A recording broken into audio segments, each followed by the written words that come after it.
kulingana na vile umeniuliza. Hiyo kitu hivyo tuliangalia kwa hii miaka ingine imebaki kaunti yenye iko mbele sana, hata venye tunaona tunaangazia makaunti ndani. Ukiangalia mahali kama Western Ngoma ina maendeleo, ngaje wanasema Lusaka mawili bado sijui nini, lakini kwa maendeleo yako mbele. Ukienda mahali kumbuka vizuri, moja alikuwa anakuwa na mgomo ya wiki moja, hii nyingine watu wamepitia kazi. Danganya kwamba wakifanya kampeni ya 2013 wakatuambia tunataka cover na yeye ni president wa hapa karibu na sisi.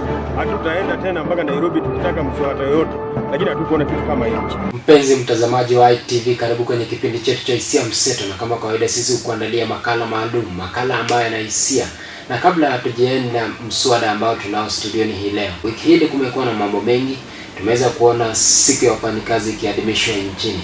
Rais Uhuru Kenyatta akisema kwamba mshahara wa wafanyikazi umeongezwa na 18%. Pia naibu wa Rais Uhuru Kenyatta alisema kwamba idadi ya mbolea itaongezwa kwa manufaa ya wakulima. Na pia tuliweza kuona vyama vya kisiasa vikiandaa mchujo wao. Na pia tume ya IEBC imeweza kusema kwamba wagombezi huru siku yao ya mwisho ya kujisajili ni tarehe 8. Na leo hii studioni tunalo swali kwa je, siasa zitaweza kuadhiri masomo kwa wanafunzi muhula huu? Jina langu ni Daniel Simiyu.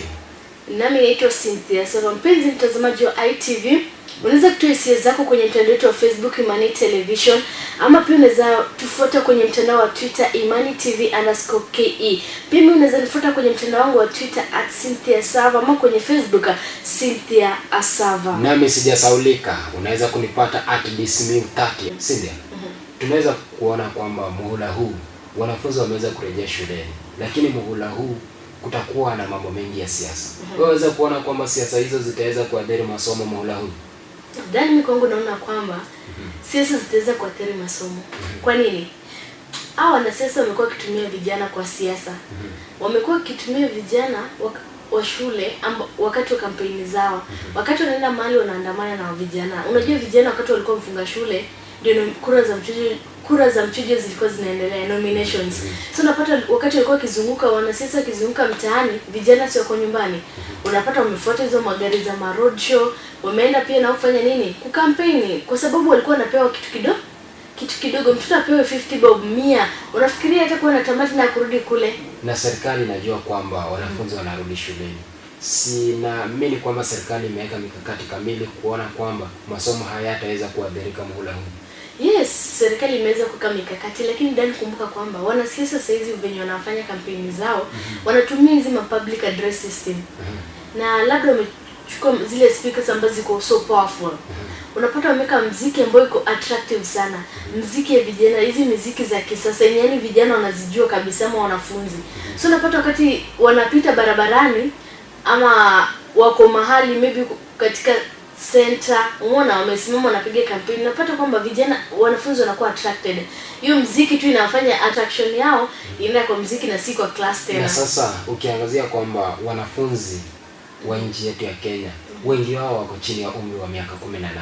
Na nchi yetu ya Kenya inasema kwamba mtu yote aliye chini ya umri wa miaka 18 ama kama hana kitambulisho, identification card, hawezi kujihusisha na mambo ya siasa. Kweli kabisa Dan, lakini kwamba kumbuka kwamba teknolojia imekuja. Na teknolojia sasa imefanya vitu yani si kama kitambo. Wanasema digital. Unapata vijana siku hizi mtoto wako under 16 years but unampata na bet. Ni kwa nini hujajiuliza? Unapata mtoto mwenye ako na 17 years, unampata kule nje ameshika kipaza sauti na ana campaign ama ni MC wa function fulani. Kwa nini?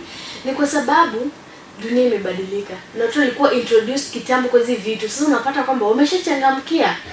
Okay, mpenzi mtazamaji, hizo ni hisia za Cindy.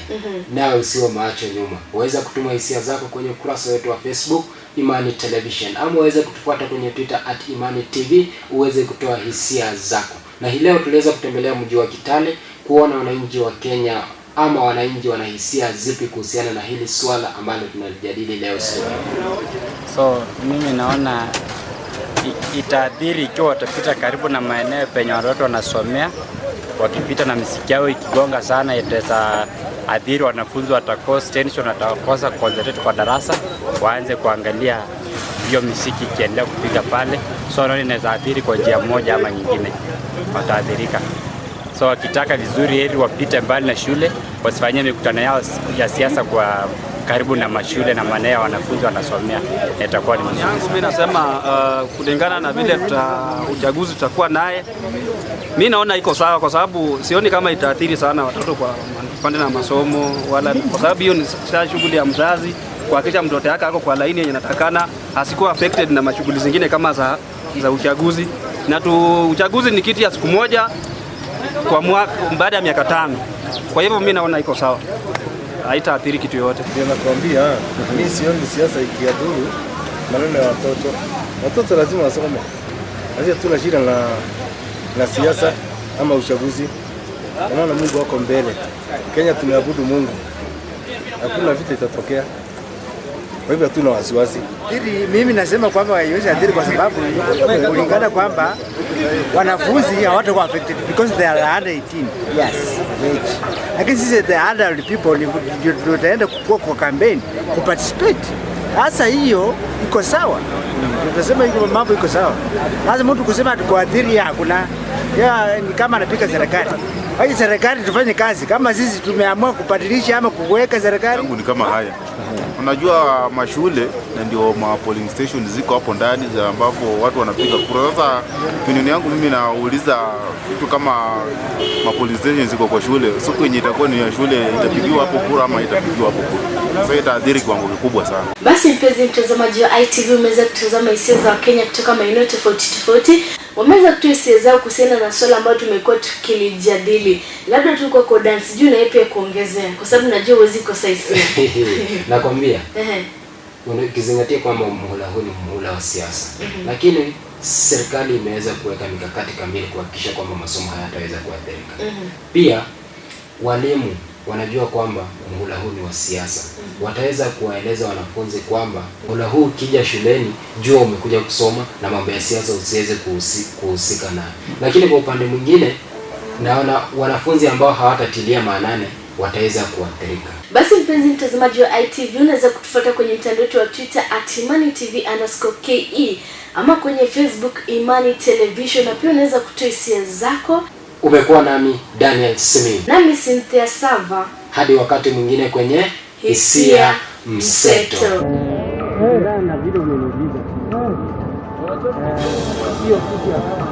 Hivyo tuliangalia kwa hii miaka ingine imebaki kaunti yenye iko mbele sana, hata venye tunaona tunaangazia makaunti ndani. Ukiangalia mahali kama Western Ngoma ina maendeleo, ngaje wanasema Lusaka mawili bado sijui nini, lakini kwa maendeleo yako mbele. Ukienda mahali kumbuka vizuri, Moi alikuwa anakuwa na mgomo ya wiki moja.